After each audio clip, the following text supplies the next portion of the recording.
क्या हमारा भाग्य पहले से लिखा होता है? हमारे भाग्य में जो भी कुछ घटता है वह पहले से तय है। दोस्तों, गरुड़ पुराण में बताया गया है कि मनुष्य के भाग्य में जो भी कुछ जन्म से मृत्यु तक जो भी घटना घटता है वह पहले से तय होता है। दोस्तों, मृत्यु और जन्म ही एक ऐसा सत्य है जिसे कोई टाल नहीं सकता है। पर दोस्तों, हम यह नहीं जान पाते हैं कि हमारा भाग्य हमारे से जन्म से पहले ही लिखा होता है या जन्म के बाद। लेकिन गरुड़ पुराण में जन्म मरण कर्म के बारे में विस्तृत रूप से जानकारी दिया गया है। तो आइए शुरुआत करते हैं गरुड़ पुराण की उस ज्ञानवर्धक प्रस्तुति कि मनुष्य का भाग्य कब लिखा जाता है। क्या मनुष्य भाग्य उसके जन्म से पहले लिखा जाता है या जन्म के बाद? नमस्कार दोस्तों, स्वागत है हमारे इस चैनल गीता गुरु ज्ञान पर। मित्रों, गरुड़ पुराण की इस ज्ञानवर्धक प्रस्तुति में आप खो जाए उससे पहले हम आपको बता दें कि इस वीडियो को आधा अधूरा देखने की गलती बिल्कुल भी नहीं करे, क्योंकि यह गरुड़ पुराण की ज्ञानवर्धक प्रस्तुति है जो आपके जीवन से जुड़ी हुई है। गरुड़ पुराण की इस रहस्यमय ज्ञान को जानने के बाद आपके जीवन से जुड़ी समस्त लोभ, क्रोध, मोह, दुखों का अंत होगा। मित्रों, भगवान श्री कृष्ण कहते हैं, कभी भी किस व्यक्ति को गरुड़ पुराण की बातों को आधा अधूरा नहीं सुनना चाहिए, क्योंकि आधा अधूरा ज्ञान हमेशा विष के समान होता है। इसीलिए मित्रों, आपसे यही आग्रह है, आप इस वीडियो को बिना स्किप किए अंत तक जरूर देखिए। साथ ही इस वीडियो को एक लाइक करके चैनल को अवश्य सब्सक्राइब कर लीजिए। और हाँ दोस्तों, कमेंट बॉक्स में जय श्री कृष्ण लिखकर ईश्वर को आप अपना आभार व्यक्त जरूर कर दीजिए। इससे आपके जीवन से सभी दुखों का अंत होगा। आइए दोस्तों, जानते हैं गरुड़ पुराण में श्री कृष्ण ने बताया है कि हर मनुष्य के जीवन में जो भी कुछ होता है वह जन्म पहले से तय होता है, उसे कोई टाल नहीं सकता है। दोस्तों, गरुड़ पुराण हमें जन्म मरण से लेकर वर्तमान जीवन कैसे जिए, यह सभी चीजों के बारे में सिखाते हैं। आइए दोस्तों, आज हम एक कथा के माध्यम से जानते हैं कि हमारा भाग्य जन्म से पहले लिखा जाता है या जन्म के बाद, जो गरुड़ पुराण स्कंद पुराण के द्वारा बताया गया है, जो श्री कृष्ण ने स्वयं नारद बतलाया था। आज हम उन्हीं कथा जानेंगे। मित्रों, एक समय की बात है, द्वारका नगरी में दिन श्री कृष्ण अपने दिव्य आसन पे बैठे हुए थे। तभी देवर श्री नारद नारायण नारायण का जाप करते हुए उनके पास पहुंचते हैं और उन्होंने प्रणाम करके और बोले, है प्रभु, आप त्रिकालदर्शी हैं। मैंने सुना हूं कि जो जीव मनुष्य जन्म लेता है, क्या उसका भाग्य पहले से लिखा होता है? है प्रभु, मैं जानना चाहता हूं कि मनुष्य के साथ जो कुछ घटना घटित होता है वह उसके जन्म से पहले तय होता है या वह पिछले जन्म का भोग भोगता है? क्या यह सत्य है या हम अपनी मेहनत और कर्मों से उसे बदल सकते हैं? फिर भगवान श्री कृष्ण नारद की बात सुनकर मुस्कुराए और बोले, हे नारद, आपका यह प्रश्न बहुत ही गूढ़ और महत्वपूर्ण है, जो मानव जाति लिए उसके जन्म, कर्म और मृत्यु पर आधारित है।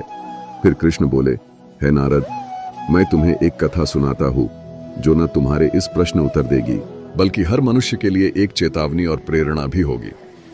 तुम इस कथा को पूरे ध्यान पूर्वक आखिरी तक सुनो। कृष्ण बोले, हे नारद, यह गरुड़ पुराण की कथा है। जो यह कथा को आधा अधूरा सुनने की गलती करता है उस पर भारी संकट आती है, क्योंकि आधा अधूरा ज्ञान हमेशा विष के समान होता है। कृष्ण बोले, हे नारद, इस कलयुग भरी संसार में जो मनुष्य इस कथा को पूरे ध्यान पूर्वक आखिरी तक सुन लेगा और समझ लेगा, उसका इस संसार से सभी पाप कर्म, क्रोध, मोह से मुक्ति मिलेगा। फिर नारद बोले, हे प्रभु, मैं उस कथा को पूरे ध्यान पूर्वक आखिरी तक सुनूंगा, आप उस कथा को निश्चित हो सुनाएं। फिर श्री कृष्ण ने नारद को वह कथा सुनाते हैं। श्री कृष्ण बोले, है नारद, प्राचीन काल में एक विशाल और समृद्ध राज्य था जिसका नाम अक्षयपुरी था। उस राज्य का शासक राजा रत्नधर था। राजा रत्नधर अत्यंत धर्मात्मा और न्यायप्रिय था। वह सदैव अपने राज्य के प्रजा के कल्याण के लिए काम करता था और धर्म का पालन करता था। उसे भगवान से एक संतान का आशीर्वाद चाहिए था ताकि वह अपने राज्य का कार्यभार किसी योग्य उत्तराधिकारी को सौंप सके। फिर है नारद, राजा रत्नधर और रानी दोनों ने कई वर्षों तक तपस्या की। इससे भगवान शिव ने प्रसन्न होकर उसे संतान होने का वरदान दिया। फिर एक दिन भगवान शिव के आशीर्वाद से रानी गर्भवती हुई। राजा और रानी अत्यंत प्रसन्न थे, क्योंकि वे चाहते थे कि उनका बेटा महान शासक बने और राज्य को सुख समृद्धि की ओर ले जाए। परंतु जब रानी ने बेटे को जन्म दिया तो वह बच्चा विकलांग और शारीरिक रूप से कमजोर था। उसके शरीर की हड्डियां टूटी हुई थीं और वह शारीरिक रूप से सक्षम नहीं था। राजा रत्नधर का दिल टूट गया। उसने भगवान से यह सवाल पूछा कि ऐसा क्यों हुआ। तब राजा रत्नधर ने भगवान श्री कृष्ण से मिलने का निर्णय लिया और उन्हें अपने दुखों को साझा करने के लिए वहां पहुंचे। राजा ने भगवान से पूछा, हे प्रभु, मैंने इतनी तपस्या की, यज्ञ किए, फिर भी मेरे बेटे का जन्म विकलांग क्यों हुआ? मैंने भगवान शिव से आशीर्वाद लिया था, लेकिन ऐसा क्यों हुआ? क्या यह मेरे भाग्य में पहले से लिखा हुआ था?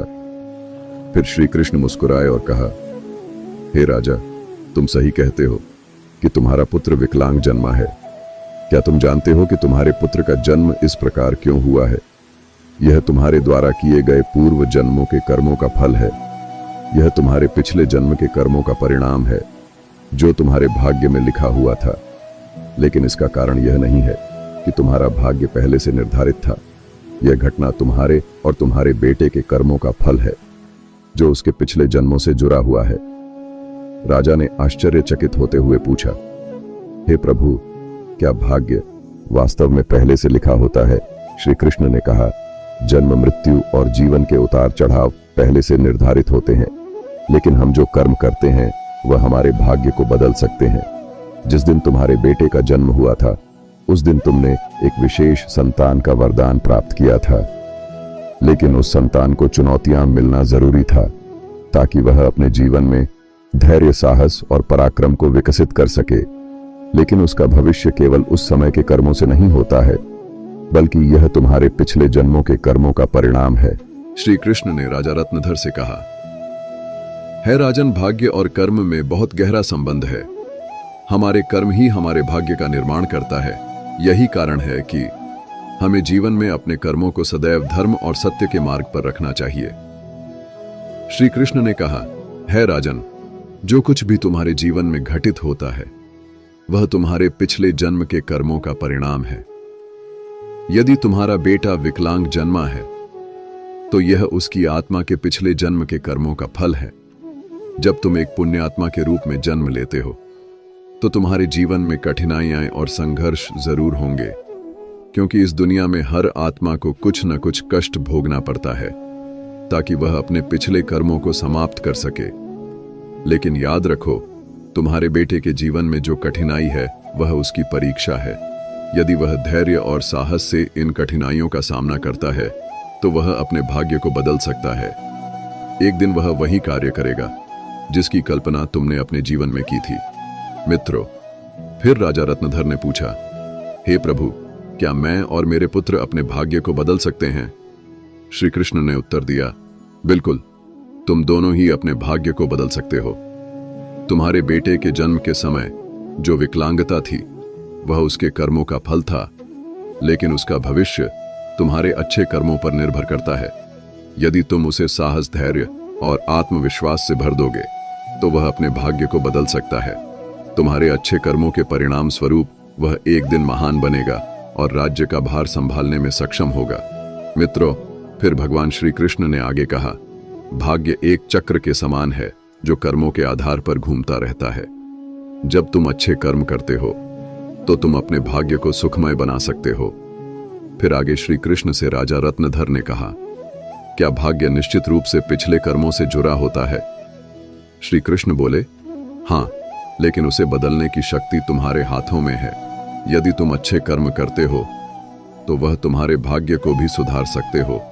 साथ ही भक्ति, साधना और सेवा से भाग्य बदला जा सकता है। भगवान की भक्ति से ईश्वर को प्रसन्न करके हम अपने भाग्य को बदल सकते हैं। अगर तुम अपने पुत्र को साहस और आत्मविश्वास से जीवन के संघर्षों का सामना करने की शिक्षा दोगे तो वह अपने भाग्य को बदल सकता है। राजा रत्नधर ने भगवान श्री कृष्ण की बातों को पूरी तरह से आत्मसात किया और अपने पुत्र को शिक्षा देने का संकल्प लिया। उसने अपने पुत्र को कठिनाइयों के बावजूद साहस और विश्वास के साथ जीवन जीने की प्रेरणा दी। समय के साथ उस विकलांग पुत्र ने अपनी आत्मविश्वास और कठिनाई से लड़ते हुए समाज में महत्वपूर्ण स्थान प्राप्त किया। उसकी संघर्षशीलता और साहस ने राज्य में उसका सम्मान बढ़ाया। कृष्ण बोले, है नारद, तुम यह समझो कि भाग्य एक निरंतर प्रक्रिया है। जो कर्मों के आधार पर बदलती रहती है। जो लोग जीवन में अपने कर्मों को सुधारते हैं और भगवान की शरण में जाते हैं, उनका भाग्य भी बदलता है। यह केवल कर्म ही नहीं है, बल्कि यह जीवन के संघर्षों और कर्मों का परिणाम है। मित्रों, फिर श्री कृष्ण ने नारद से कहा, यह कथा हमें यह सिखाती है कि जीवन में जो कुछ भी घटित होता है वह हमारे पिछले कर्मों का फल है। भाग्य और कर्म का कोई निश्चित प्रारूप नहीं है। हमारा कर्म हमारा भाग्य को बदल सकता है। मित्रों, गरुड़ पुराण हमें सिखाते हैं, यदि हम अच्छे कर्म करते हैं और सत्य की राह पे चलते हैं और ईश्वर के ध्यान करते हैं, तो हम अपने जीवन की दिशा बदल सकते हैं। फिर श्री कृष्ण ने नारद से कहा, है नारद, यह संसार कर्मों का दर्पण है। जो जैसा कर्म करेगा वह वैसा फल भोगेगा। मनुष्य को यह ध्यान रखना चाहिए कि माता पिता की सेवा, दूसरे की सहायता और ईश्वर का ध्यान ही सबसे बड़ा धर्म है। जो मनुष्य अपने पिछले जन्म में किसी के साथ पाप किया है, किसी को कष्ट दिया है, उसे न केवल नरक में भयानक यातना मिलती है, बल्कि वह जन्म जन्मांतर तक उस भोग भोगती है। लेकिन जो अपना कर्म सुधारता है वह इस चक्र से मुक्त हो सकता है, क्योंकि यह संसार एक अवसर है। धर्म, सेवा, सत्य ही मनुष्य का जीवन है। मनुष्य के यह समझना चाहिए कि मृत्यु के बाद के उसके अच्छे कर्म ही साथ जाते हैं। मित्रों, यह कथा हमें यह सिखाती है कि हमारे भाग्य पिछले कर्मों का फल है। हर पाप का दंड, हर पुण्य का फल निश्चित होता है मनुष्य, तुम अपने कर्मों पर ध्यान दो, स्वार्थ, पाप और अहंकार को त्यागो, धर्म, सत्य और सेवा को अपनाओ, क्योंकि यही जीवन का सबसे बड़ा सत्य मार्ग है। मित्रों, श्री कृष्ण ने इस प्रकार नारद को गरुड़ पुराण की रहस्य को बताया। मित्रों, भाग्य निश्चित रूप से जन्म से पहले लिखा जाता है, लेकिन हम अपने जीवन के संघर्ष, सत्य, धर्म और ईश्वर की भक्ति से हम अपने भाग्य को बदल सकते हैं। मित्रों, गरुड़ पुराण में भाग्य का लेखा जोखा और कर्मों के बारे में उल्लेख मिलता है। पर दोस्तों, मनुष्य अपने कर्मों, संघर्ष और ईश्वर की भक्ति से हम अपने जीवन को बदल सकते हैं। मित्रों, गरुड़ पुराण हमें सिखाते हैं कि जीवन एक बोया हुआ खेत की तरह है। मनुष्य खेत में जो बीज बोते हैं वही फल मिलता प्राप्त होता है। उसी प्रकार मनुष्य अपने जीवन में जो कर्म करते हैं उसका अगले जन्म में उसी रूप से फल भोगता है। इसलिए दोस्तों, गरुड़ पुराण में श्री कृष्ण कहते हैं कि जब मनुष्य का जन्म होता है तो उसके पिछले कर्मों के आधार पर उसका भाग्य उसके जन्म से पहले लिखा जाता है, और उस मनुष्य के साथ वही होता है जो उसके जन्म से पहले उसके भाग्य में लिखा हुआ है, जिसे कोई टाल नहीं सकता है। परंतु सत्य, धर्म और सेवा से ईश्वर को प्रसन्न कर हम अपने भाग्य को बदल सकते हैं। हिंदू धर्म का सबसे बड़ा धर्म ग्रंथ गरुड़ पुराण है, जिसमें मनुष्य के जीवन, मृत्यु और भाग्य कर्मों के बारे विस्तार रूप से बताया गया है। यह पुराण हिंदू धर्म के 18 महापुराणों में से एक है, और इस पुराण में जन्म, मरण से पुनर्जन्म, कर्म और आत्मा के मार्ग के बारे में पूरे विस्तार से बताया गया है। दोस्तों, गरुड़ पुराण के अनुसार मनुष्य का भाग्य उसके पिछले कर्मों निर्भर करता है। गरुड़ पुराण, जो विष्णु पुराणों के प्रमुख ग्रंथ में से एक है, यह पुराण जीवन के रहस्यों और मानव के कर्म फल के बारे में बताया गया है।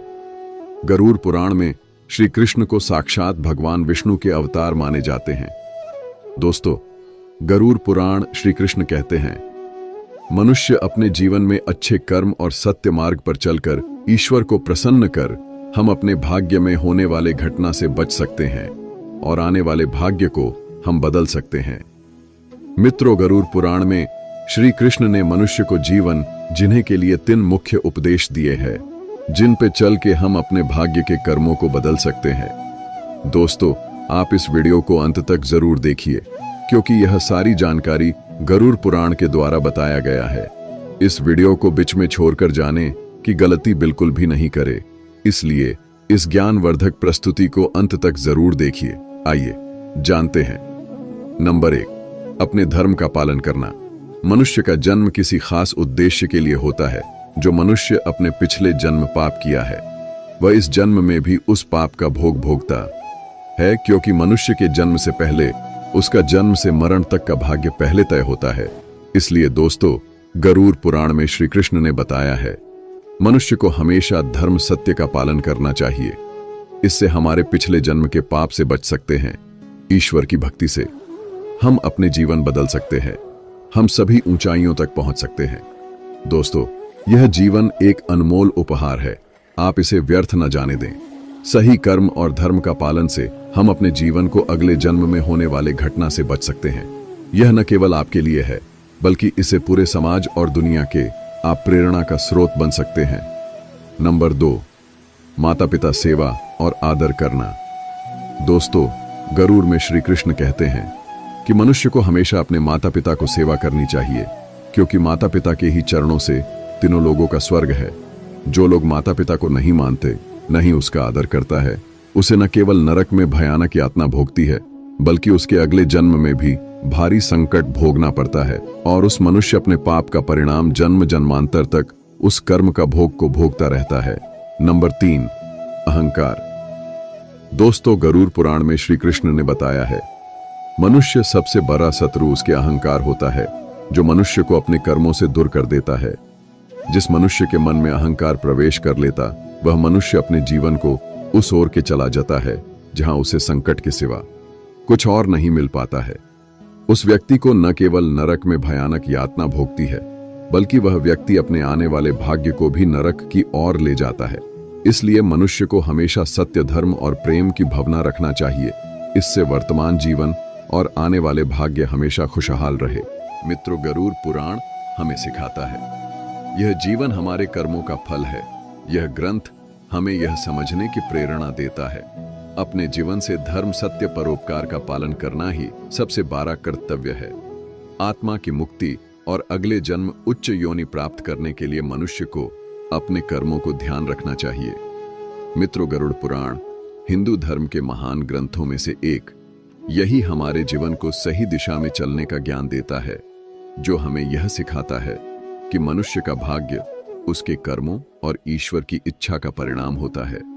यह ग्रंथ न केवल जीवन और मृत्यु के रहस्यों के बारे में बतलाता है, बल्कि यह भी समझाता है कि मनुष्य अपने जीवन को किस प्रकार सही दिशा में ले जा सकता है। गरुड़ पुराण में मनुष्य के जन्म मरण से लेकर वर्तमान जीवन कैसे जय, इन सभी चीजों के बारे में विस्तार से वर्णन किया गया है।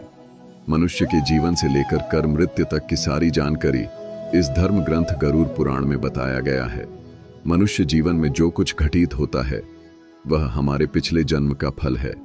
दोस्तों, गरुड़ पुराण हमें यह सिखाता है कि भाग्य केवल कर्मों का फल है। भले ही भाग्य जन्म पहले से लिखा हो, पर हम अपनी कर्म से इसे बदल सकते हैं। मित्रों, जीवन एक दुर्लभ अवसर है, जिसे सही दिशा में ले जाकर हम आत्मा को मोक्ष की ओर अग्रसर कर सकते हैं। धन्यवाद दोस्तों। गरुड़ पुराण के द्वारा सभी बतलाए गए बातों को अवश्य ध्यान में रखें और सत्य की राह पे चले। इससे आने वाले जीवन अत्यंत सुखद हो।